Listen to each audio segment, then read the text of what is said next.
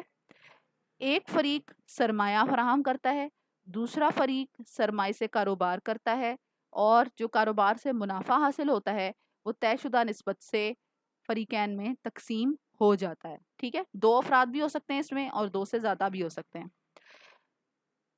کہ ایک فرد جو ہے اگر 2 افراد ہیں تو ایک فرد سرمایہ لگائے گا, دوسرا اس پہ محنت کرے گا اور منافع جو ہے وہ دونوں میں تقسیم ہو جائے گا. اگر ایک سے زیادہ افراد ہیں تو ہو سکتا ہے کہ زیادہ سارے افراد جو ہیں وہ سرمایہ دیں اور ایک فرد جو ہے ان سے کاروبار کرے, یا ایک فرد سرمایہ دے اور زیادہ افراد اس سے کاروبار کرے. تو دونوں صورتیں اس میں ہو سکتی ہیں. اس صورت میں پھر اگلی جو صورت ہے اس کی بلا سود بینکاری کے کاروبار کی وہ مشارکہ یا شراکت ہے.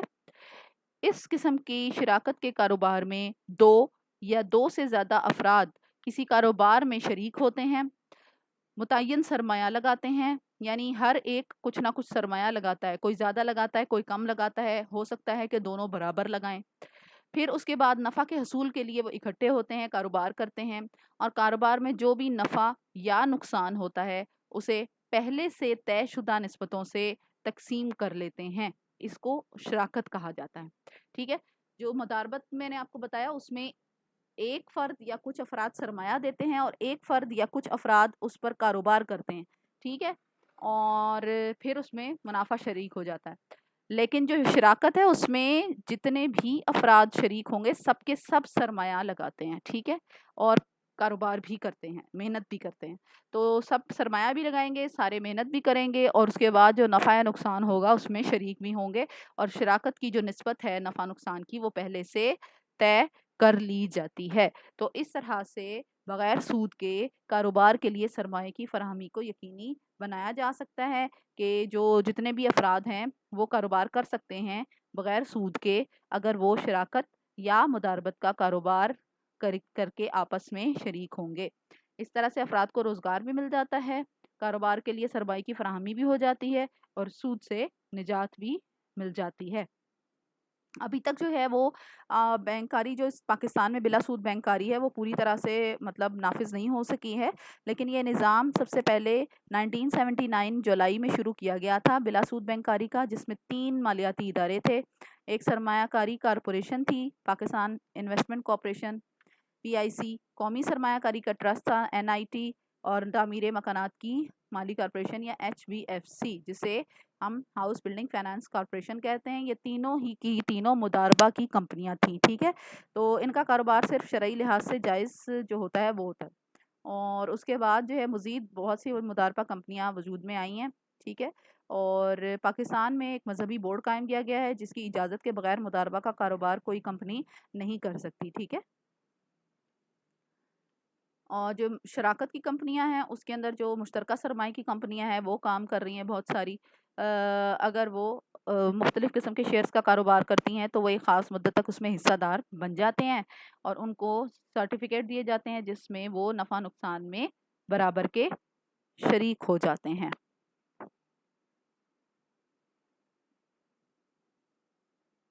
اوکے، اللہ حافظ.